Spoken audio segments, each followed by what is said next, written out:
Hello everyone. तो इस video में हम लोग देखेंगे क्लास 12 के करंट इलेक्ट्रिसिटी चैप्टर से कुछ इंपॉर्टेंट फिजिक्स के क्वेश्चंस जो कि आपके अपकमिंग बोर्ड के लिए काफ़ी इंपॉर्टेंट होंगे और प्रीवियस ईयर में पूछे भी जा चुके हैं।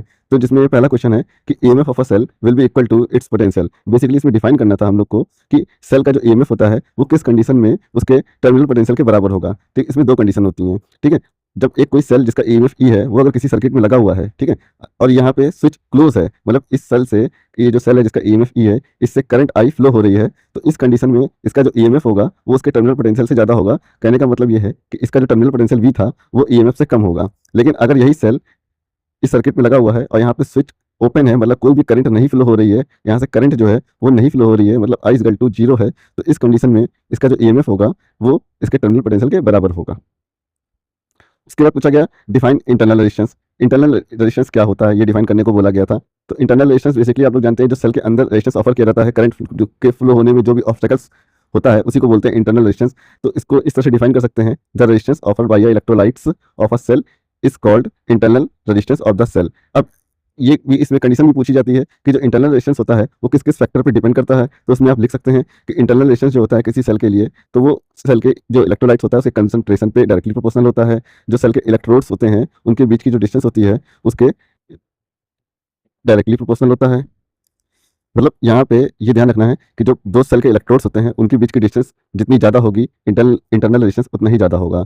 ठीक है, अभी जो प्लेट का एरिया ए होता है, अगर इसका प्लेट का जो एरिया है वो ए है, तो इंटरनल रेजिस्टेंस एरिया के इन्वर्सली प्रोपोर्शनल होता है, एरिया के इन्वर्सली प्रोपोर्शनल होता है। ठीक, अच्छा, अगर इस इलेक्ट्रो जिसके बीच में इलेक्ट्रोड्स यहाँ पे फिल है उसका अगर टेम्परेचर बढ़ाएंगे तो रेजिस्टेंस वहाँ पे क्या होगा, कंसंट्रेशन लो हो जाएगी, कंसंट्रेशन लो हो जाएगी तो रेजिस्टेंस डिक्रीज हो जाएगा, मतलब टेम्परेचर के इन्वर्सली प्रोपोर्शनल होता है। फिर पूछा गया था इसमें कि V is equal to I R, is V is equal to I R apply to non ohmic, मतलब नॉन ओमिक सर्किट के लिए क्या हम लोग V is equal to I R apply कर सकते हैं। कहने का मतलब है कि ओम्स लॉ अप्लाई कर सकते हैं, तो इसका आंसर होगा नो, क्योंकि ये नॉन ओमिक जो सर्किट्स होते हैं उनके लिए जो ग्राफ बनाते हैं वो इस तरह से बन के आता है, इस तरह से या इस तरह से। कहने का मतलब है उनमें जो वी आई ग्राफ बनाते हैं उसमें लीनियरिटी का रूल फॉलो नहीं होता है, यानी इसलिए उनको बोलते हैं नॉन ओमिक सर्किट। ठीक है, तो वहां पे हम लोग V is equal to I R नहीं लगा सकते। कहने का मतलब है कि वहां पे I is directly proportional to V, ये नहीं होता है।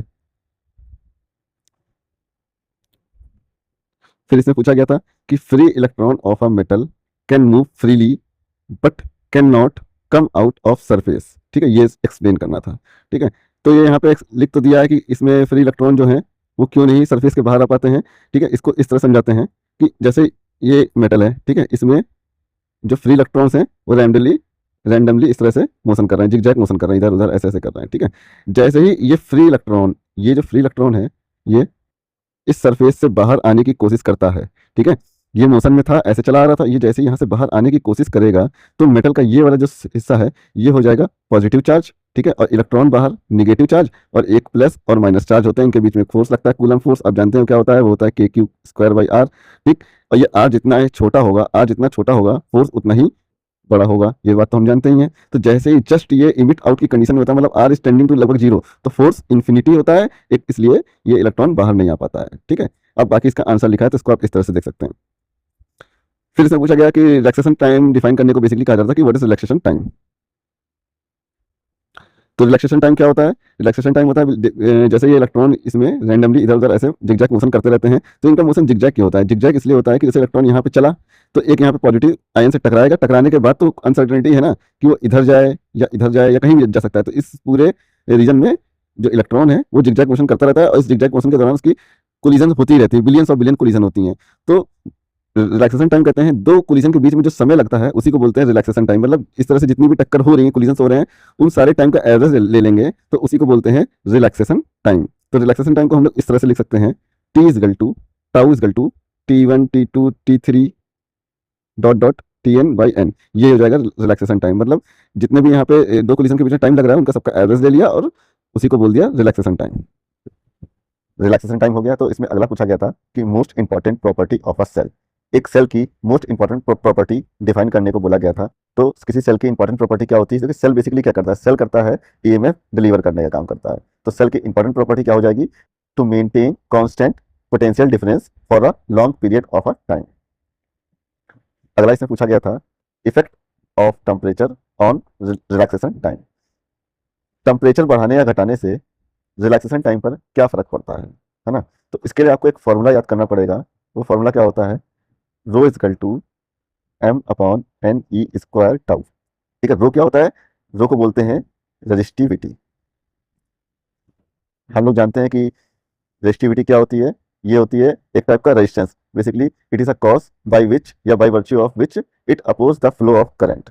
हम जानते हैं कि अगर हम लोग कहीं भी पैसा फेंक देते हैं तो किसी भी चीज को टाल सकते हैं, पैसा फेंक के बहुत सी चीजें टाल सकते हैं। तो उसको इस तरह से याद कर लीजिए कि rho is equal to money square, money square, money square, money square tau. ठीक है, मनी स्क्वायर टाउ। अगर आपको रेजिस्टेंस का फॉर्मूला याद करना है तो इस तरह से बना सकते हैं, R is equal to money square, money square, और मनी क्या करती है, किसी भी चीज को टाल देती है ना, TAL।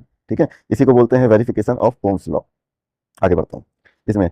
तो जैसे ही हम देख रहे हैं कि रेजिस्टिविटी किस बात पर डिपेंड कर रही है, वो कर रही है 1 अपॉन टाउ। टाउ क्या है, टाउ है रिलैक्सेशन टाइम। यानी कि अगर रिलैक्सेशन टाइम घटेगा तो रेजिस्टिविटी बढ़ेगी। तो जैसे ही किसी भी मटेरियल जिसका रेजिस्टेंस आर या रेजिस्टिविटी इसकी रो है, तो उसमें टेम्परेचर बढ़ाते हैं तो उसका रेजिस्टिविटी बढ़ जाती है। ऐसा इसलिए होता है क्योंकि टेम्परेचर बढ़ाने से उसका रिलैक्सेशन टाइम घट जाता है। घटता क्यों है कि टेम्परेचर बढ़ाने से जो उसमें वाइब्रेशन हो रहा होता है, जो उसमें एम्पलीट्यूड होता है, उसका एम्पलीट्यूड बढ़ जाता है। एम्पलीट्यूड बढ़ जाने से नंबर ऑफ कोलिजन जो होते हैं वो बढ़ जाते हैं। नंबर ऑफ कोलिजन बढ़ जाएंगे तो रिलैक्सेशन टाइम घट जाएगा। पहले 1 सेकंड में 10 बार कोलिजन हो रहा था, अब 1 सेकंड में 100 बार कोलिजन होने लगा। इससे क्या हुआ कि रिलैक्सेशन टाइम घट गया, इसलिए उनका जो है रेजिस्टिविटी है वो बढ़ जाएगी। ठीक है,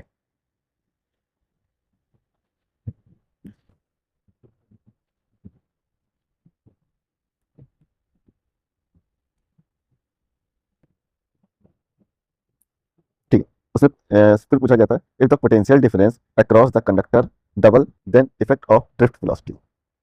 अगर किसी भी कंडक्टर का पोटेंशियल डिफरेंस डबल कर देंगे तो उसकी ड्रिफ्ट वेलोसिटी पर क्या फर्क पड़ेगा। तो हम लोग जानते हैं drift velocity VD is to होता है ई टाउ बाई एम। ठीक है, ये होती है ड्रिफ्ट वेलोसिटी का फॉर्मूला। तो इसको अगर आपको याद करना है तो आप इस तरह से इसको याद कर सकते हैं, वीडी इज टू ई टामा, बड़ी ई टामा। ठीक है, वीडी इज टू बड़ी ई ना, तो डबल ई टा से टाउ बाई एम, इस तरह से याद कर लीजिए। ठीक है, तो हम लोग ये फॉर्मूला जानते हैं, VD is to E tau by M, और ई इज टू होता है वी बाई एल, है ना। तो यहाँ पे वी बाई एल कर देंगे। अब इसका पोटेंशियल अगर वी से टू वी कर दिया गया तो वी डी डी डैश क्या हो जाएगा, to E V tau by M. यहाँ पे एक एल मिसिंग है, एल। ठीक है, तो ये हो जाएगा to E v d tau by m. तो v d dash is two हो जाएगा टू वी डी डैश, यानी कि इसकी जो ड्रिफ्ट वेलोसिटी होगी वो जस्ट डबल हो जाएगी। तो नेक्स्ट इंपॉर्टेंट क्वेश्चन हो जाएगा करंट एट जंक्शन ओ। इसमें क्या था कि एक फिगर दिया था, इस तरह का जो फिगर बनाया है ये फिगर गिवन था। ठीक है, इस फिगर गिवन था, इसमें पूछा जा रहा था कि करंट एट जंक्शन ओ पे क्या होगी। तो बेसिकली यहाँ पे किरचॉफ का पहला लॉ लग रहा था, जिसको बोलते हैं किरचॉफ के फर्स्ट लॉ को law of conservation of charge भी बोलते हैं, law of conservation of charge. ठीक है, ये ध्यान रखें, Kirchhoff first law is known as law of conservation of charge, और किरचॉफ सेकंड लॉ जो होता है उसे बोलते हैं law of conservation of energy. तो फर्स्ट लॉ क्या होता है, आने वाली करंट बराबर जाने वाली करंट। ठीक है, इस तरह से याद कर सकते हैं। बाकी अगर से स्टेटमेंट में लिखना होगा तो आप इस तरह से लिख सकते हैं कि the algebraic sum of all the current at a junction is zero. इस तरह से लिख सकते हैं, summation of all the current at a junction is zero. ठीक है, तो यहाँ पे हम आने वाली करंट को प्लस में ले लेते हैं और जाने वाली करंट को माइनस में ले लेते हैं। तो आई इक्वल टू हो जाएगा 8 + 5 + 3 - 2 - 7, आई इक्वल टू हो जाएगा 7 एम्पियर आंसर। अगला क्वेश्चन जो इसमें है कि state one condition for a maximum current from a cell. ठीक है, state one condition for maximum current from a cell. किसी भी सेल से मैक्सिमम करंट जो से अचीव करने की क्या कंडीशन होती है। पहले तो हम जानते हैं कि किसी भी सेल से जिसका इंटरनल रेजिस्टेंस आर गिवन है तो उससे कितनी करंट निकलेगी, उससे I equal to e by r plus r. हम जानते हैं ना, ये होता है फॉर्मूला, ई इक्वल टू, अगर किसी सेल से करंट ड्रॉ हो रही है तो equal to V plus V होता है terminal potential difference, and I R जो होता है इसके सेल के अंदर जो ईएमएफ क्रिएट पोटेंशियल ड्रॉप हो जाता है, और वी इक्वल टू हो जाता है आई आर। तो यहाँ से हमें मिलता है I equal to e upon r plus r. और फॉर मैक्सिमम करंट के लिए आर इंटरनल रेजिस्टेंस जो होगा वो जीरो हो जाएगा, तो हमें मिलेगा I equal to e by r. ठीक है, I equal to e by r, ये ध्यान रखिएगा। ठीक है, और अगर ये आर इस बराबर आर हो जाता है तो इस कंडीशन में जो फॉर्मूला बनता है पावर का, p equal to e by 4 r, e square by 4 r, 4 small r. ठीक है, तो इसी को बोलते हैं मैक्सिमम पावर ट्रांसफर थ्योरम, कि resistivity of a copper silver and manganin are 1.7 × 10⁻⁸ ohm metre and 1.0 × 10⁻⁸ ohm metre, and manganin की है 44 × 10⁻⁸ ohm metre respectively. Which of this is best conductor. हम जानते हैं कि conductivity is inversely proportional to the resistivity. जिस material जिस conductor की resistivity सबसे ज़्यादा होगी उसकी कंडक्टिविटी सबसे कम होगी, और जिस मटेरियल की रेजिस्टिविटी सबसे लो होगी उसकी कंडक्टिविटी सबसे ज़्यादा होगी। तो यहाँ पे देख रहे हैं कि जैसा कि सिल्वर की रेजिस्टिविटी सबसे कम है 1.0 इंटू 10⁻⁸, तो सिल्वर होगा वो बेस्ट कंडक्टर होगा, और मैग्नीन होगा जो मैग्नीन होगा वो बेस्ट रेजिस्टिविटी मतलब बेस्ट रेजिस्टेंस के लिए मटेरियल होगा वो। अगला क्वेश्चन कह रहा है कि draw the graph between conductivity and temperature. तो जैसे जैसे किसी भी मटेरियल का टेम्परेचर बढ़ता है तो उसकी कंडक्टिविटी डिक्रीज करती है, तो इसका ग्राफ इस तरह से कुछ पैराबोलिक आएगा इस तरह से, ठीक है। अगला इसमें कह रहा है कि if a wire is stretch to double its length what will be the new resistivity.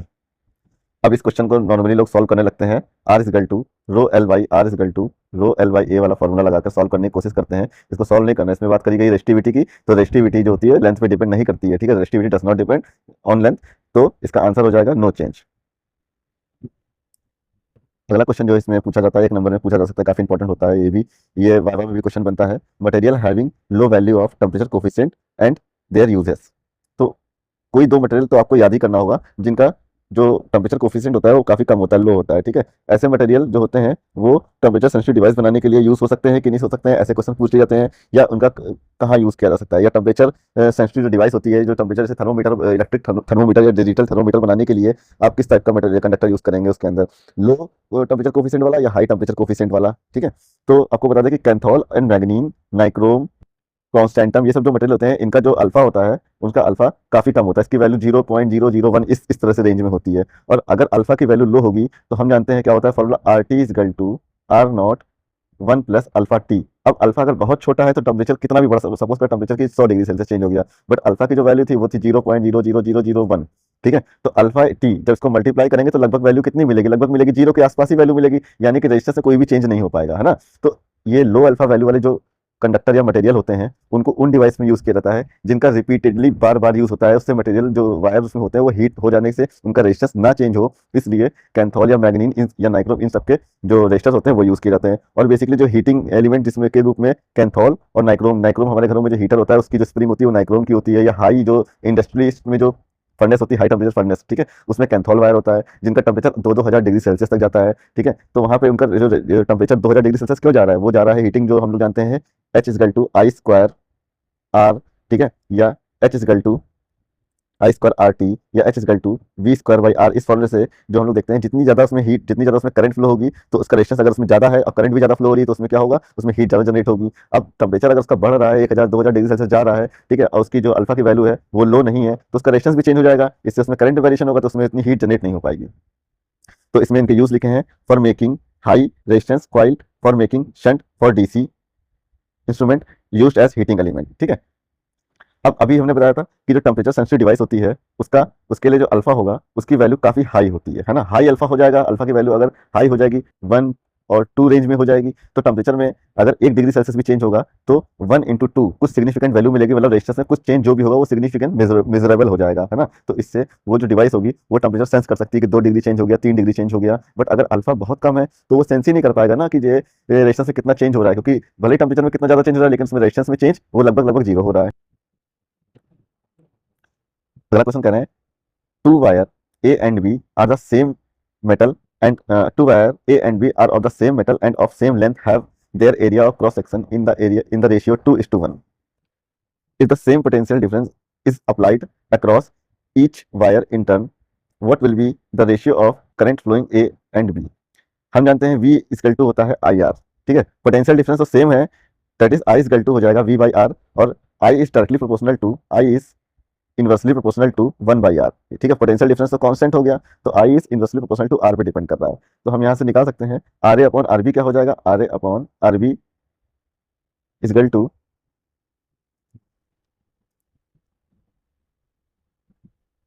क्या हो जाएगा, क्वेश्चन में गिवन है 2:1 ये गिवन है, तो यहां से हम निकाल सकते हैं I a upon I b is equal to r b by r a equal to 1:2, ठीक है। तो इसका आंसर हो जाएगा 1/2 यानी कि 1:2। इसमें जो अगला कह रहे हैं कि 2 electric bulb A and B are marked 200 volt, 220 volt and 40 watt and 220 volt 60 watt respectively, which one has higher resistance. तो ये भी क्वेश्चन काफी सिंपल है। हम जानते हैं फॉर्मूला होता है P equal to we square by R, और रेटिंग इसकी कितनी गिवन है 220 वोल्ट 40 वोट। तो 220 वोल्ट 220 का स्क्वायर बाई 40 कर देंगे तो एक जो बल्ब है उसका रेजिस्टेंस आ जाएगा 1210 ओम। इसी तरह दूसरे बल्ब का निकाल लेंगे, उसका रेजिस्टेंस आ जाएगा 806 ओम। तो आपको क्लियर दिख रहा है कि कौन से बल्ब का रेजिस्टेंस काफी हाई होगा। ठीक है, तो जो बल्ब ए हो जाएगा उसका रेजिस्टेंस काफी हाई होगा। इसमें जो क्वेश्चन था एक सर्किट दिया हुआ था, तो इसमें पूछा जा रहा था कि इस सर्किट से कितनी करंट फ्लो होगी, सर्किट में इस बैटरी जो थी यहाँ से कितनी करंट फ्लो होगी, कितनी करंट निकलेगी। 60 वोल्ट की बैटरी दी गिवन है। तो ये भी क्वेश्चन काफी सिंपल है। यहाँ पे हम देख रहे हैं 5 ओम और 10 ओम का जो रेजिस्टेंस है ये यहाँ पे ये सीरीज में है, और सीरीज में तो इनको ऐड कर देंगे तो 5 10 15 हो जाएगा। उसके बाद ये 10 ओम के साथ जो रेजिस्टेंस है ये पैरेलल में लगा हुआ है, तो इसको सॉल्व कर लेंगे। तो ये 15 है, ये हो जाएगा 15 और ये 10। जब इसको सॉल्व करेंगे और उसके बाद इसमें 18 ओम का जो रेजिस्टेंस लगा हुआ है ये, ठीक है, तो इनको जोड़ देंगे तो हमें फाइनली मिलेगा 24 ओम। और आई इक्वल टू होता है V/V आर, तो 60/24 कर देंगे तो यहाँ से हम लोग को आई इक्वल टू मिल जाएगा। आई इक्वल टू, अच्छा ये आई तो मिल गया। तो इसमें क्वेश्चन में कहा जा रहा होगा कि करंट करंट की जो वैल्यू पूछी होगी वो पूछी गई है 18 ओम रेजिस्टेंस, इसमें करंट कितनी फ्लो हो रही होगी, है ना। तो अब हमें इस सर्किट में इस जगह से जो करंट निकली है वो कितनी निकली है, वो निकली आई इक्वल टू 60/24, है ना। 60/24 करंट यहाँ जाएगी, यहाँ यहाँ डिस्ट्रीब्यूट हो जाएगी, है ना। और जब यहाँ से निकल के फाइनली जब 18 ओम के रेजिस्टेंस में जब ये करंट आएगी वो भी कितनी होगी, वो भी तो इतनी ही होगी ना, वो भी होगी 60/24। तो जो यहाँ पे करंट कितनी है, वहाँ पे करंट है आई और यहाँ पे रेजिस्टेंस है 18 ओम। तो V equal to I R लगा देंगे तो हमें आंसर मिल जाएगा। अगला क्वेश्चन है, two heated wire of the same dimension are first connected in series and then its parallel to a source of supply. What will be the ratio of heat produce in the two cases. तो एक wire था, मतलब एक नहीं दो wire है इसमें जो जिनकी डायमेंशन सेम है, ठीक है। तो उन्हें पहले सीरीज में कनेक्ट किया गया और एक सोर्स ऑफ सप्लाई से कनेक्ट कर दिया गया, तो उसमें कुछ हीट जनरेट हुई होगी। उसके बाद फिर पैरेलल कॉम्बिनेशन में कनेक्ट किया गया, फिर सोर्स ऑफ सप्लाई से कर दिया गया कनेक्ट। तो उसमें उस प्रोसेस में जो हीट जनरेट हुई होगी दोनों का रेशियो बेसिकली बोलना है। तो ये काफी सिंपल क्वेश्चन है। जो सीरीज में आर प्लस आर 2 आर हो जाएगा, पैरेलल में रेजिस्टेंस हो जाएगा R P equal to R/2। हम जानते हैं हीट का फॉर्मूला होता है H equal to V square by RT, यानी कि H is directly proportional to 1/R, that is HS/HP equal to हो जाएगा RP/RS। तो यहाँ से जो आंसर मिलेगा वो मिलेगा 1:4। अगला क्वेश्चन इसमें कह रहा है, जो 19वां नंबर क्वेश्चन है, कह रहे हैं कि ये ग्राफ दे रखा है, ये दे रखा है VI ग्राफ, ठीक है। ये VI ग्राफ इसमें है, और यहाँ पे एक मेटल 1 के लिए ये दे रखा है ग्राफ टेम्परेचर T1 पर, मेटल 2 के लिए ये ग्राफ दे रखा है टेम्परेचर T2 पे, ठीक है। तो इसमें बेसिकली हमको ग्राफ को देख के बताना है कि किस मेटल का रेजिस्टेंस ज़्यादा है या किसका कम है। तो हम जानते हैं कि स्लोप ऑफ VI ग्राफ यानी कि tan थीटा इक्वल टू होता है रेजिस्टेंस। तो जिस भी ग्राफ का स्लोप ज़्यादा होगा उसका रेजिस्टेंस हाई हो जाएगा। तो यहाँ पे मेटल 1 के लिए रेजिस्टेंस ज़्यादा है, मतलब मेटल 1 के लिए स्लोप ज़्यादा है तो इसका रेजिस्टेंस हाई हो जाएगा, मेटल 2 का जो रेजिस्टेंस वो लो हो जाएगा। इस बात का यहाँ पे ध्यान आपको रखना है कि जब भी एग्जाम में क्वेश्चन आएगा तो देखना होगा कि V इस एक्सिस पे होना चाहिए, I इस एक्सिस पे होना चाहिए। अगर कुछ ग्राफ इस तरह का दे दिया कि यहाँ पर I हो गया और यहाँ पे V यानी कि IV ग्राफ दे दिया गया, तो सेम जो बात मैंने बताई है ये सिर्फ उल्टी हो जाएगी इसकी, यानी कि अगर स्लोप इस बार ज़्यादा है तो रेजिस्टेंस, यानी कि अगर स्लोप ज़्यादा है यानी कि tan थीटा की वैल्यू ज़्यादा है तो रेजिस्टेंस कम हो जाएगा, ठीक है। क्वेश्चन नंबर 20 इसमें कह रहा है कि a set of n identical resistor each of resistance r ohm when connected in series have effective resistance of x ohm, and when the resistors are connected in parallel the effective resistance is y ohm. Find the relation between r, x and y. ठीक है, तो जब इनको पहले सबसे series में connect करेंगे तो हमें पता है ये सिंपली r प्लस n तक ऐड हो जाएगा तो मिलेगा x इक्वल टू NR, और जब इनको पैरेलल में कनेक्ट करेंगे तो y इक्वल टू मिलेगा R/n। सिंपली इसको मल्टीप्लाई कर देंगे तो हमें आंसर मिल जाएगा r equal to √xy। Question number 21 इसमें पूछा जा रहा था कि so that resistance of a conductor R equal to MNE square tau L/A, ये फॉर्मूला भी हमने यहाँ पे आपको याद कराया था, बोला था कि R equal to money square tau, है ना। तो बेसिकली ये वेरिफिकेशन ऑफ ओम्स लॉ से भी आ सकता है, इसमें लैंग्वेज चेंज हो सकती है, कुछ भी पूछ सकते हैं कि ओम्स लॉ प्रूव करो या ओम्स लॉ का वेरिफिकेशन करो या फिर so that this formula basically, ठीक है। तो हम यहाँ पे इसको 2 स्टेप में कंप्लीट करेंगे। बेसिकली आपको 2 फॉर्मूले याद करने पड़ेंगे। आप जानते हैं कि VD इक्वल टू होता है ई टामा यानी कि e tau by m, and current की जो इक्वेशन होती है वो क्या होती है I इक्वल टू NEA/VD, ठीक है। इसको आप इस तरह से याद कर सकते हैं, I इक्वल टू VENA, है ना, I इक्वल टू वीना, ठीक है, VENA। तो करंट की इक्वेशन क्या होती है I इक्वल टू NEA/VD। अब यहाँ से क्या करेंगे, VD की वैल्यू जो यहाँ पे थी, ये VD की वैल्यू यहाँ पे रख देंगे ई टाउ बाई एम, तो हमें मिलेगा I equal to NEA E tau by M, और E इक्वल टू होता है V/L, तो E की जगह पे V/L कर देंगे और यहाँ से सिंपली इंटरचेंजिंग कर देंगे, I/V की वैल्यू निकाल देंगे, I/V इक्वल टू आ जाएगा MNE स्क्वायर टाउ L/A, और V/I होता है R रेजिस्टेंस। तो यहाँ पे प्रूव हो गया R equal to MNE square tau L/A, ठीक है। तो इस पूरे किसी भी कंडक्टर के लिए उसका मास क्या होता है, मास इसमें होता है नंबर ऑफ इलेक्ट्रॉन, जो इलेक्ट्रॉन होते हैं, इलेक्ट्रॉन्स होते हैं उनका मास, ठीक है। एन क्या होता है, number of electron per unit volume. E होता है चार्ज ऑफ इलेक्ट्रॉन, टाउ होता है रिलैक्सेशन टाइम, एल होती है इस कंडक्टर की लेंथ, और ए होता है इस कंडक्टर का एरिया। तो जितने भी टर्म है ये सब कांस्टेंट हैं, तो इससे ये प्रूफ हो गया आर बराबर कांस्टेंट, ठीक है। और यही प्रूफ करना होता है ओम्स लॉ वेरिफिकेशन में कि so that ratio of V by I is constant and this constant is known as resistance. This is verification of Ohm's law. अब इसमें देखते हैं क्वेश्चन नंबर 22। क्वेश्चन नंबर 22 में कह रहा है कि ये जो फिगर यहाँ पे सर्किट गिवन था क्वेश्चन नंबर 22 में, ठीक है, सर्किट में यहाँ पे एक ये लगा हुआ है, इसे बोलते हैं वेरिएबल रजिस्टर। मतलब इसमें क्या कहते हैं, इसके जो रेजिस्टेंस की वैल्यू होती है इसको हम लोग चेंज भी कर सकते हैं। ऐसे बोला गया है कि ये जो ये लगा है जिसमें लिखा है ये एक सेमीकंडक्टर डिवाइस है, ठीक है, एक सेमीकंडक्टर डिवाइस है और यहाँ पे लगा हुआ एमीटर। तो जब इस सेमीकंडक्टर को हीट किया जाएगा, जब इसको हीट करेंगे तो यहाँ पर एमीटर की रीडिंग कांस्टेंट रखने के लिए ये जो यहाँ पे वेरिएबल रजिस्टर दिया है, ठीक है, तो इसमें क्या करें, इसमें इसकी वैल्यू को डिक्रीज करना पड़ेगा या इसको इंक्रीज करना पड़ेगा। तो हम जानते हैं कि जैसे ही किसी सेमीकंडक्टर को हीट देते हैं तो क्या उसका जो रेजिस्टेंस होता है वो डिक्रीज कर जाता है, हम उसका रेजिस्टेंस क्या हो जाएगा, वो डिक्रीज कर जाएगा। तो यहाँ पे रेजिस्टेंस करंट जो होगी वो बढ़ जाएगी। तो एमीटर की रीडिंग को सेम लाने के लिए क्या करेंगे, सेम लाने के लिए हमें उसका यहाँ पे जो क्या कहते हैं रेजिस्टेंस, ये जो वेरिएबल रजिस्टर गिवन है उसकी वैल्यू को थोड़ा सा इंक्रीज करना पड़ेगा। तो ये इसका आंसर हो जाएगा कि वैल्यू ऑफ इसको बोलेंगे value of variable resistor should be increase. Question number 23 इसमें कह रहा है कि what is the why, question number 23 में कह रहा है व्हाई इज कांस्टेंटम और manganin used for making standard resistor. अभी इसी कांस्टेंटम और मैग्नीन के बारे में मैंने इससे पहले बताया था, तो इसका आंसर इसमें लिखा हुआ है, इसको पढ़ लीजिए। इसमें लिखा कांस्टेंटम और manganin are alloy of high resistivity and low temperature coefficient of resistance, so these are used for making standard resistor. Question number 24 है, इसमें कह रहा है कि एक कार की बैटरी है जो कि 12 वोल्ट की है, ठीक है। If the internal resistance of the battery is 0.4 ohm, what is the maximum current that can be draw from the battery, ठीक है। तो हम जानते हैं E इज इक्वल टू होता है, V plus I R, E is equal to V plus I R. तो यहाँ पे कोई भी लोड, कुछ भी जो बैटरी है से उसके एक्सटर्नल सर्किट में कुछ भी नहीं है, कोई लोड तो लगाया नहीं है, तो रेजिस्टेंस वहाँ पे जीरो है, R is equal to zero है। तो ये हो जाएगा 12 वोल्ट की बैटरी है, is equal to 0 plus I into 0.4, I is equal to हो जाएगा 30 एम्पियर। क्वेश्चन नंबर 25 है, इसमें कह रहा है कि in a potentiometer arrangement a cell of EMF 1.25 volt gives a balance point at 35.0 centimeter length of the wire. If the cell is replaced by another cell and the balance point shift to 63.0 centimeter, what is the EMF of the second cell?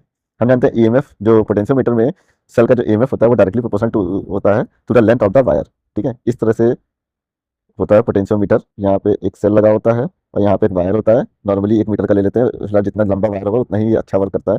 और यहाँ पे unknown cell लगा दिया जाता है जिसका EMF major करना होता है। यहाँ से जॉकी से टच करते हैं जिस पॉइंट पे यहाँ पे गैल्वेनोमीटर में नल डिफ्लेक्शन मतलब जीरो करंट मिलती है, तो उसी पॉइंट को यहाँ पे क्वेश्चन में गिवन है जो 63 और 35 है यहाँ पे, ठीक है। और ये पॉइंट से हम लोग निकाल सकते हैं, ये पॉइंट जब हम लोग को मिल जाएगा तो इसका जो फैक्टर होता है K, ठीक है, पोटेंशियल ड्रॉप फैक्टर जो होता है जिसे बोलते हैं पोटेंशियल ग्रेडियंट, इस लेंथ को मल्टीप्लाई कर देते हैं तो इससे इस सेल का EMF E मिल जाता है। तो यानी कि E is directly proportional to K होता है, सॉरी K तो कांस्टेंट होता है L, ठीक है, ये होता है। तो ये यहाँ पे वही लिखा है, E is directly proportional to length of the wire. तो यहाँ से हो जाएगा E1 by E2 equal to L1 by L2। तो जब इसको सॉल्व करेंगे यहाँ से तो यहाँ से E2 इक्वल टू मिल जाएगा हम लोग को 2.25 वोल्टेज। अब देखते हैं 3 मार्क्स के क्वेश्चन, जिसमें पहला क्वेश्चन कह रहा है कि what happened to the resistance of a wire when its length is increase to twice its original length. हम जानते हैं कि वॉल्यूम विल बी कांस्टेंट, तो यहाँ पे क्या हो जाएगा V1 बराबर V2 AL1 equal to AL2, A2 by A1 equal to हो जाएगा L1 बाई L2, है ना। R इक्वल टू होता है रो L बाई A, तो R1 by R2 equal to हो जाएगा L1 by L2 A2 by A1, और यहाँ से A2 बाई जो A1 है इसकी वैल्यू L1 बाई L2 यहाँ पे रख देंगे, तो R1 by R2 equal to हो जाएगा L1 बाई L2 का होल स्क्वायर। तो यहाँ से R2 इक्वल टू मिल जाएगा 4R1। इसमें क्वेश्चन नंबर 2 है कि mark the direction of current in the circuit as per Kirchhoff first rule, what is the value of main current in the shown network. अच्छा, ये network given है, तो इसमें दिख रहा है 3 ohm resistor and 3 ohm resistor, ये वाले जो 3 ओम रेजिस्टर हैं ये और ये, ठीक है, ये सीरीज में है, तो इनको जोड़ देंगे तो क्या हो जाएगा 336। और उसके बाद ये वाला रेजिस्टर है जो यहाँ पे 3 ओम का लगा हुआ है, ये क्या है, ये इसके पैरेलल बन जाएगा। तो जब इसको सॉल्व करेंगे तो R इक्वल टू क्या मिलेगा 2 ओम, ठीक है। तो यहाँ से हम निकाल देंगे करंट कितनी फ्लो हो रही है इसमें, I equal to V upon R equivalent हो जाएगी 1 एम्पियर, और 1 एम्पियर की करंट यहाँ से चलेगी, इस जगह से 1 एम्पियर करंट चलेगी और 1/2 यहाँ जाएगी, 1/2 यहाँ जाएगी, क्योंकि ये भी 3 ओम का है, ये भी 3 ओम का है। जब रेजिस्टेंस इक्वल होते हैं तो करंट सिमेट्रिकली डिस्ट्रीब्यूट हो जाती है।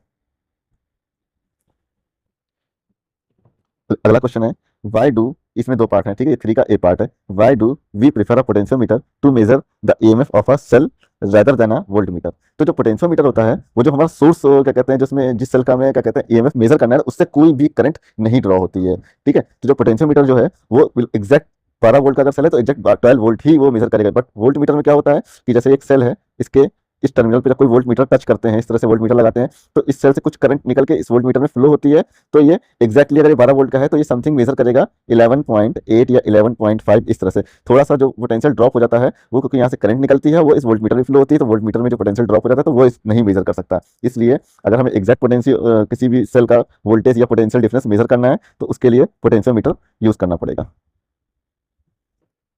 इसमें सेकंड पार्ट जो है वो कह रहा है, with the suitable circuit diagram so with the suitable circuit diagram so how EMF of two cell can be compared using a potentiometer। ठीक है, तो ये देखिए ये पोटेंशियोमीटर एक सर्किट है, यहाँ पे ये एक बैटरी लगी है जिसका पोटेंशियल है V, ठीक है,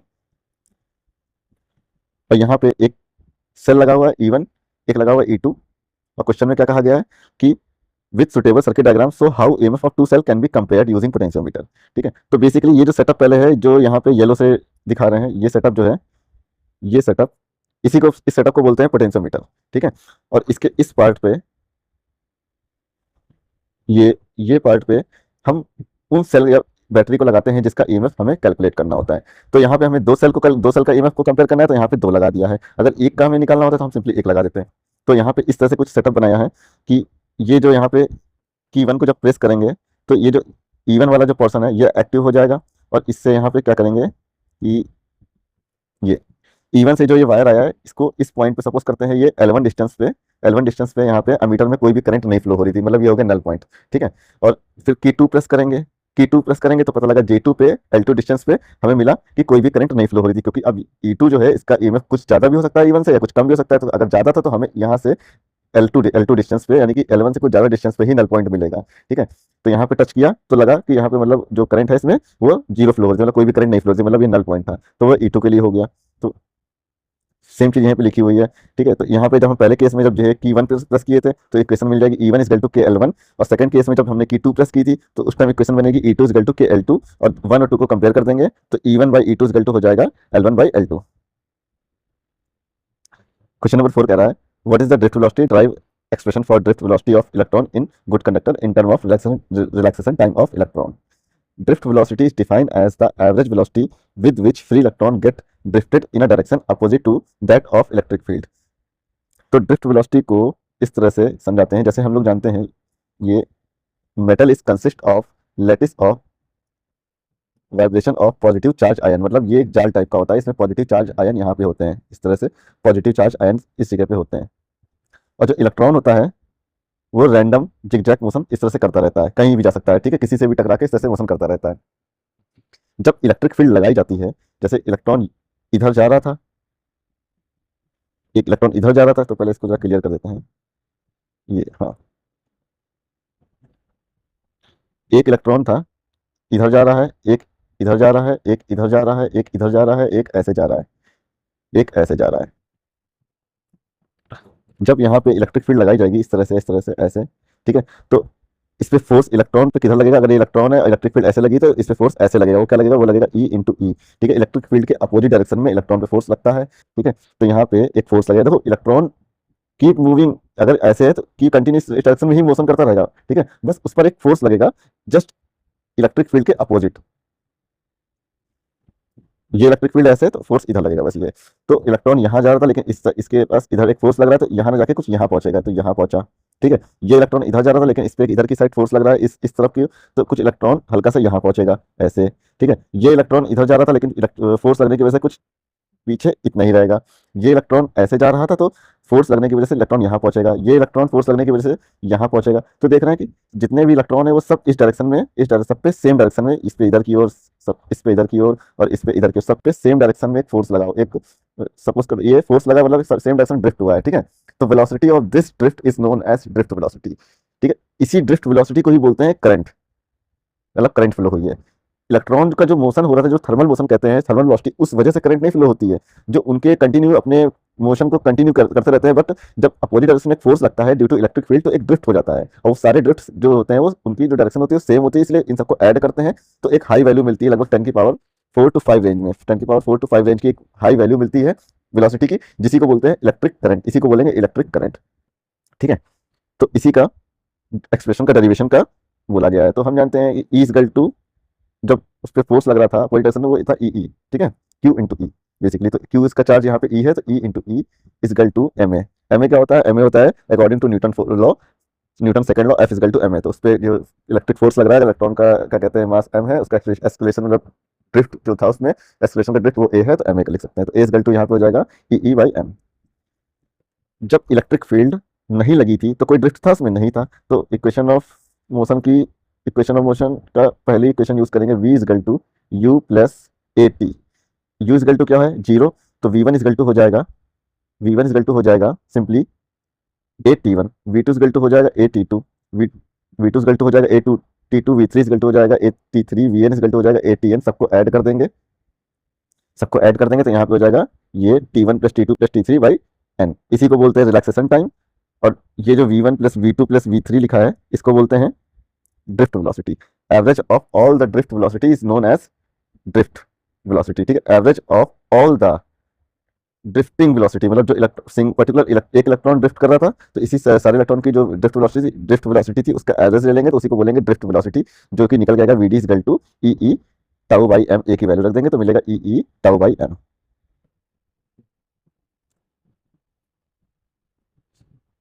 अगला क्वेश्चन देखते हैं। तो इस टाइप का क्वेश्चन कुछ अभी किया है, पोटेंशियोमीटर पे है। इसे बोले two primary cells of EMF E1 and E2 are connected to a potentiometer wire AB as shown in the figure। ठीक है, ये फिगर है, ये कि एग्जाम में क्वेश्चन में गिवन था। If the balancing length for the two combination of the cells are 250 cm and 400 cm, find the ratio of E1 and E2। थोड़ा सा चेंजेस इस क्वेश्चन में, बस इसमें यहाँ पे बोला गया है कि ये फिगर गिवन था और ये इसका EMF है E1 और ये जो है EMF E2, ये है E2। ठीक है, इस क्वेश्चन में बोला गया है सेम उसी तरह है, बस इसमें दो कंडीशन दे दी गई है कि पहली कंडीशन में जो सेल है, ये सेल E1 एंड E2, पहली कंडीशन में E1 एंड जो E2 है इनकी पोलैरिटी अपोजिट है, और जो दूसरी कंडीशन है E1 E2, इनमें इनकी जो पोलैरिटी है वो क्या है? वो सेम है। तो जब पोलैरिटी अपोजिट होती है तो जो EMF हो जाता है वो होता है E1 प्लस E2।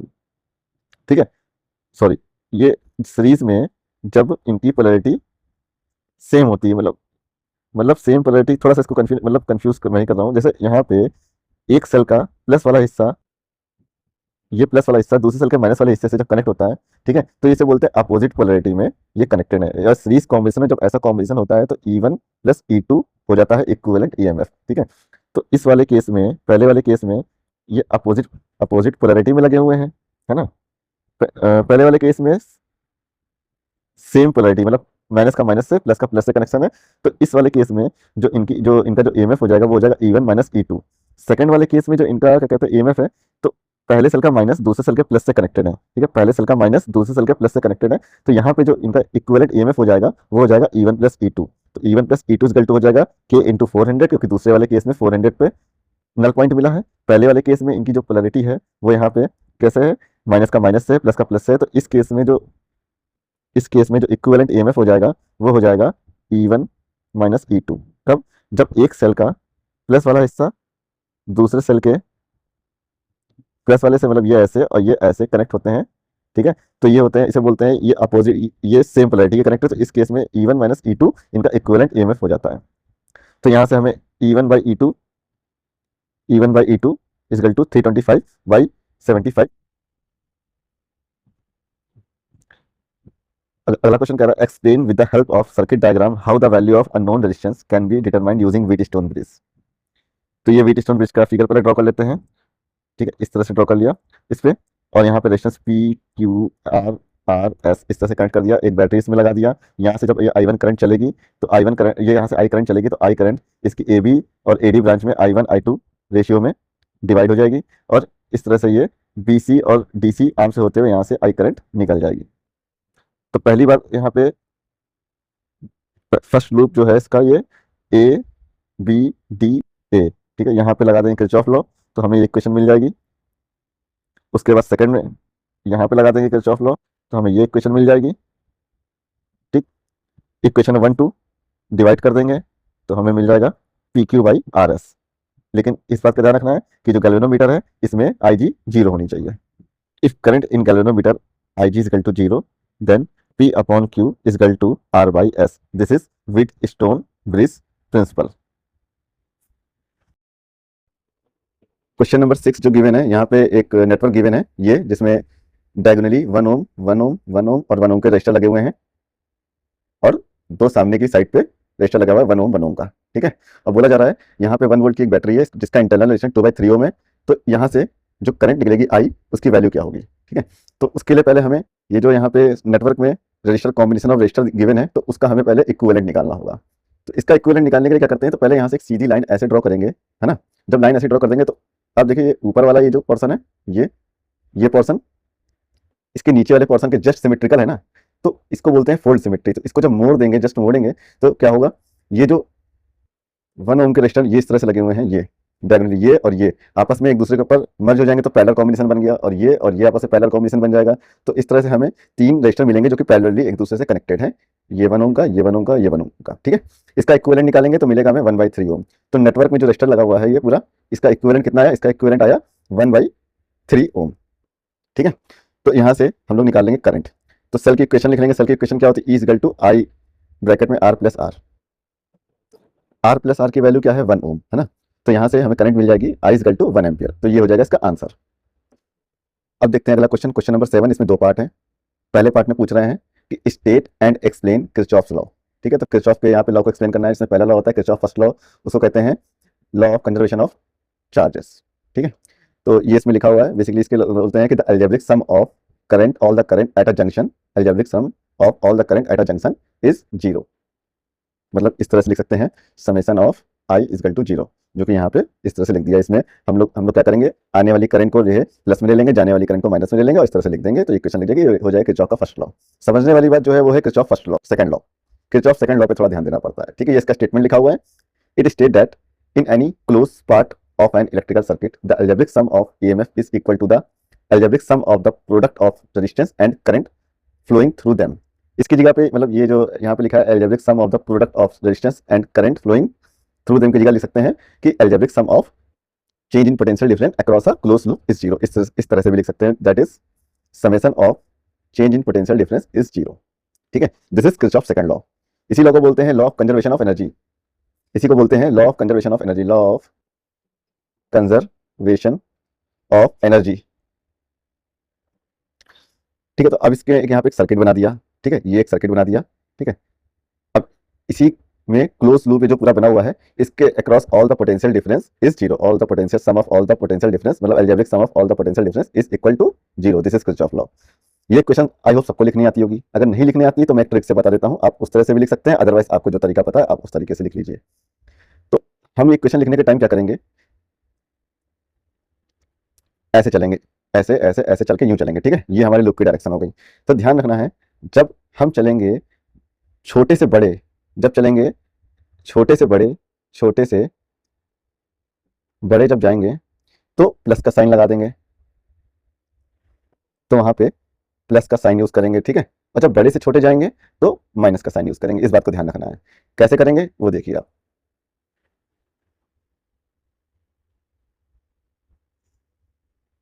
यहाँ पे चलें बैटरी के इस छोटे टर्मिनल से बड़े टर्मिनल की साइड, है ना। तो हम छोटे से बड़े चले, मतलब बढ़ गए तो प्लस का, तो इवन प्लस का हो जाएगा, इवन प्लस का। ठीक, करंट की डायरेक्शन यहाँ पे इस तरह से है, ध्यान रखिएगा। यहाँ से करंट ऐसे गई है I1, और ये करंट गई है इधर से I2। ठीक है, फिर ऐसे चलेंगे, ऐसे आएंगे, है ना, क्योंकि हमने लूप भी तो ऐसे ही माना है ना अपना। तो ऐसे चलेंगे। अब यहाँ पे पोटेंशियल डिफरेंस कैसे लिखेंगे, according to Ohm's law potential difference is equal to हो जाएगा I1 R1। ठीक, करंट जा रही है इधर से इधर, यानी कि ये टर्मिनल होगा प्लस का, ये टर्मिनल होगा माइनस का। करंट भी हाइयर से लोअर फ्लो होती है, लेकिन हम तो ऐसे गए, हम तो गए माइनस से प्लस गए, मतलब बढ़ गए मतलब छोटे से बड़े गए, मतलब प्लस का साइन लगाएंगे तो पोटेंशियल डिफरेंस चेंज इन कितना हो जाएगा I1 R1 प्लस का। उसके बाद फिर हम ऐसे गए, है ना, ऐसे जाएंगे, तो ऐसे जाएंगे। यहाँ पे कोई रजिस्टर लगा हुआ नहीं, यहाँ पे सीधा बैटरी लगी हुई है। बैटरी के बड़े टर्मिनल से छोटे टर्मिनल की साइड गए, यानी कि हम बड़े से छोटे मतलब घट गए तो माइनस का साइन लगा देंगे, माइनस E2। इसी तरह ऐसे चलेंगे, करंट ऐसे आ रही है ना, यहाँ पे पोटेंशियल डिफरेंस कितना है I1 R2, तो हम गए ये हो गया प्लस, ये हो गया माइनस, हम गए माइनस से प्लस, मतलब हम तो बढ़ गए मतलब बढ़ गए, तो ये लगा देंगे प्लस का I1R2। ठीक, फिर यहाँ से चलेंगे ऐसे, है ना। अब यहाँ पे करंट जा रही है ऐसे, हम भी ऐसे जा रहे हैं, मतलब हम जा रहे हैं प्लस से माइनस, हम बड़े से छोटे गए यानी घट गए, तो यहाँ का पोटेंशियल डिफरेंस कितना है, I2R3 है, तो ये हो जाएगा माइनस का I2R3। फिर यहाँ से सीधे वहीं पहुंच गए जहाँ से शुरू किए थे, तो इक्वल लगा के जीरो लगा देंगे। इस तरह से लिखते हैं किरचॉफ की इक्वेशन।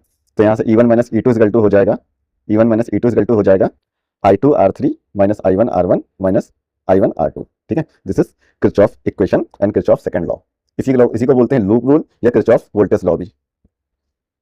इसी क्वेश्चन नंबर 7 के पार्ट बी में ये क्वेश्चन गिवन है, एक नेटवर्क गिवन है यहाँ पे, और इसमें पूछा जा रहा है इस नेटवर्क में यहाँ से जो करंट चली है I1, ये डायरेक्शन इसकी थोड़ा गलत बना दिया है, इसकी डायरेक्शन इस तरह से है, इसकी डायरेक्शन नहीं सही है, इसकी डायरेक्शन ठीक है, ये सही है, इसमें कोई गड़बड़ नहीं है। ये I1 करंट यहाँ से चली, I1 ये चली यहाँ से, और यहाँ I2 गई है, और यहाँ I3 गई है। तो क्वेश्चन में बोला गया है कि find the value of I1 I2 I3। ठीक, तो सेम जो मेथड बताया था उसी मेथड के अकॉर्डिंग यहाँ पे अप्लाइंग किरचॉफ्स लॉ, किसमें किसमें A B D A ये लूप दिख रहा है ना, इसमें लगाएंगे किरचॉफ की सेकंड इक्वेशन। ठीक, कैसे लगाएंगे, हम लोग चलेंगे ऐसे, इस तरह से चलेंगे और इक्वेशन लिख देंगे। तो पहले जो बैटरी है इसका वोल्टेज 1 वोल्ट है ना, तो क्या होगा, यहाँ से चलेंगे ऐसे, है ना, बड़े छोटे से बड़े गए मतलब बढ़ गए, मतलब प्लस का 1। ठीक, फिर चलेंगे ये I2R3, यहाँ का पोटेंशियल है I2 और इंटू 3, है ना। करंट यहाँ पे कैसे जा रही है, इधर से इधर जा रही है ना, प्लस से माइनस जा रही है, मतलब यहाँ से अगर यहाँ जा रही है करंट, तो जाहिर सी बात है ये हायर वोल्टेज होगा, ये लोअर वोल्टेज होगा, और हम भी ऐसे जा रहे हैं, तो हम तो घट गए, और घट गए तो माइनस का साइन, तो माइनस 3I2। इस तरह से करके ये इक्वेशन बन जाएगी इक्वेशन 1। ठीक, सेम इस बार लगा देंगे किरचॉफ की इक्वेशन कहाँ पे, सेकंड लूप में। सेकंड लूप क्या है, DBCD में, है ना, उसमें भी इस तरह से चलेंगे, इस तरह से, और इक्वेशन ये लिख जाएगी इस तरह से, ये इक्वेशन मिलेगी हमें 4I3 minus 3I2 equal to 2। Using equation 1 and 2 हम I3 एंड I2 निकाल लेंगे। ठीक, और फिर I3 की या I2 की वैल्यू किसी एक इक्वेशन 1 में या इक्वेशन 2 में रख के I1 निकाल लेंगे, जो कि आएगा 13/33 एम्पियर। अब क्वेश्चन नंबर 8 देखते हैं। इसमें रेजिस्टेंस वर्सेस टेम्परेचर एक ग्राफ गिवन है। ठीक है, रेजिस्टेंस वर्सेस टेम्परेचर ये ग्राफ गिवन है ना, और इसमें बोला जा रहा है calculate the temperature coefficient of resistance from the graph. तो हम जानते हैं जब T टेम्परेचर चेंज होता है किसी भी रजिस्टर का, तो उसका रेजिस्टेंस में क्या चेंजेस होता है, वो होता है RT equal to R0 R alpha T, है ना, R0 अल्फा T, यहाँ पे एक R0 होगा। ठीक है, ये तो यहाँ से ये इस तरह से फॉर्म में लिखी हुई इक्वेशन आपने कई बार देखी होगी, है ना। हमें बेसिकली ये इक्वेशन लिखनी है यूजिंग ग्राफ। तो ये सेक्शन देखो R0, जब टेम्परेचर का 0 था तो पहले से ही कुछ रेजिस्टेंस है R0, जिसे बोल देंगे रेजिस्टेंस एट 0 डिग्री सेल्सियस, है ना। तो RT इक्वल टू क्या हो जाएगा, RT इक्वल टू हो जाएगा जो पहले से रेजिस्टेंस था R0 प्लस उसके बाद जो टेम्परेचर चेंज होना शुरू हुआ। ठीक है, जैसे जैसे टेम्परेचर चेंज हुआ तो उसका जो वैल्यू होती है बोलते हैं अल्फा T R0, है ना। तो ये हो गया प्लस अल्फा T R0। इसकी थ्योरी अलग है, ठीक है, वो तो ये अल्फा क्या होता है, अल्फा को डिफाइन करने में आएंगे तो इस तरह से डिफाइन कर सकते हैं कि alpha is a change in resistance. It is alpha होता है चेंज इन रेजिस्टेंस को लिख सकते हैं डेल्टा आर। ठीक है, वो किस बात पे डिपेंड करता है, वो डिपेंड करता है ओरिजिनल रेजिस्टेंस जो R0 था क्या टेम्परेचर में चेंज हुआ, इस बात पे डिपेंड करता है। और डेल्टा आर इक्वल टू हो जाएगा, प्रोपोर्शनलिटी का साइन हटेगा, इक्वल लगेगा तो हो जाएगा alpha R0 delta T। Alpha constant होता है, इसी को बोलते हैं टेम्परेचर कोफिशिएंट रेजिस्टेंस। ठीक है, इतना लिखने की जरूरत नहीं है, अगर पता है तो आप इतना लिख सकते हैं। ठीक है, वरना डायरेक्ट आप सीधे ये इक्वेशन लिखिए R0 अल्फा T R0। ठीक है, ये लिखिए, और यहाँ से आप इसको रीअरेंज करके alpha is equal to R minus R0 by R0 delta T ये लिख दीजिए, इट इज सफिशिएंट। फिर इसके बाद इसी में अगला पूछा गया था explain resistance rise with rise in temperature. Temperature बढ़ाने से रेजिस्टेंस क्यों बढ़ जाता है, ये पूछा गया था। तो ये आपको भी बता रखे हैं कि जब हम लोग टेम्परेचर बढ़ाते हैं तो नंबर ऑफ कोलिजन बढ़ जाते हैं, जिस वजह से रिलैक्सेशन टाइम घट जाता है, और रिलैक्सेशन टाइम घटने की वजह से उसका रेजिस्टेंस बढ़ जाता है, क्योंकि R is inversely proportional to relaxation time. ठीक है, ये होता है। अब देखते हैं इसमें क्वेश्चन नंबर 9। इसमें ये नेटवर्क गिवन है। ठीक है, इसका इक्विवेलेंट रेजिस्टेंस पूछ रहे हैं किसके बीच में, A एंड B के बीच में। ठीक है, इक्विवेलेंट रेजिस्टेंस पूछा जा रहा है, और यहाँ पे 6R, ये 6R, और यहाँ पे ये लगा हुआ है R ओम का। ठीक है, इनके बीच में इक्विवेलेंट पूछा रहा है। तो इसका जो इक्विवेलेंट सर्किट बनेगा इस तरह से बनेगा। ये कैसे बनता है, इसको आप पोटेंशियल डिवाइड मेथड से बना सकते हैं। वो कैसे बनाते हैं अगर वो पता है आपको तो ठीक, वरना मैं आपको ब्रीफली एक्सप्लेन कर देता हूँ। जब कभी ऐसा कोई नेटवर्क मिले या कुछ जहाँ भी कॉम्प्लिकेशन थोड़ा लग रहा हो, सॉल्व ना हो पा रहा हो। ठीक है, तो इसमें क्या है, यहाँ पे इस क्वेश्चन में ये जो यहाँ पे इसको कनेक्ट कर दिया है, ये कनेक्ट नहीं है, यहाँ पे इसको थोड़ा सा यहाँ पे चेंजेस इसमें है, ये से जुड़ गए, यहाँ पे ये कनेक्ट नहीं है। ठीक है, और ये ए नहीं, यहाँ पे ए से बी पूछा जा रहा है, ये पूछा जा रहा है, मतलब इसको थोड़ा सा करेक्ट कर देते हैं। इस तरह से है, यहाँ पे एक रजिस्टर लगा हुआ है 6 केवल आर ओम का, और ये पॉइंट और इस पॉइंट के बीच में ये ए बी, ठीक है, ये पूछा जा रहा है। इस तरह से कुछ सर्किट गिवन है ना। तो इसको करने के लिए क्या करते हैं, यहाँ पे ये बी और ये ए, ठीक है, इन दोनों पॉइंट के बीच में इक्विवेलेंट पूछा जा रहा है। तो जब कभी ऐसे इक्विवेलेंट पूछा जाए तो आप क्या करिए, एक साइड पे वी लिख लीजिए, कहीं भी रैंडम यहाँ का बनेगा, यहाँ वी लिखने का मैंने यहाँ लिख लीजिए, और यहाँ सपोज करें यहाँ लिख लेता हूँ, यहाँ जीरो है ना। तो यहाँ जीरो तो इधर भी जीरो, तो इधर भी जीरो, तो इधर भी जीरो, है ना। और ये जो पॉइंट दिख रहा है ना, यहाँ पे आप कुछ मान लीजिए एक्स मान लेते हैं, ठीक। अब यहाँ लिख लेते हैं जीरो, यहाँ एक्स, यहाँ वी, है ना। अब हम देखते हैं जीरो से चलें, एक्स पे एक रजिस्टेंस लगा हुआ है 6 आर का, तो जीरो से चलें, एक रजिस्टेंस लगा दिया यहाँ पे 6 आर, ठीक। उसके बाद ये लगा हुआ है, देखिए एक्स से चला, यहाँ पे देखिए एक्स से चले, वी पे लगा हुआ है सिंपली आर का, ठीक। अब ये वाला देखते हैं, ये है ना, जीरो से चला एक्स पे लगा हुआ है, जीरो से चले एक्स पे लगा हुआ है ये रजिस्टर 6 आर का, ठीक। उसके बाद फिर ये देखते हैं, ऊपर जो लगा हुआ है, ये देखो जीरो से चलेंगे और एक्स पे लगा हुआ है कितना 6 आर का, जीरो से चलो एक्स पे लगा हुआ है 6 आर का। तो कुछ इस टाइप का नेटवर्क नहीं मिल जाएगा, है ना। इस टाइप का नेटवर्क मिल गया तो क्या, फिर इस तो सिंपल है, ये तीन हमारे यहाँ पे पैरेलल में लगे हुए हैं, ठीक। और उसके बाद ये रजिस्टर एक सीरीज में, इसको सॉल्व कर देंगे तो हमें आंसर मिलेगा 3R। अब इसमें काफी और क्वेश्चन है, इसको जब कंप्लीट कर देंगे तो उसका सेकंड पार्ट बना देंगे और ये पीडीएफ आपको ड्राइव पे अपलोड करके दे देंगे।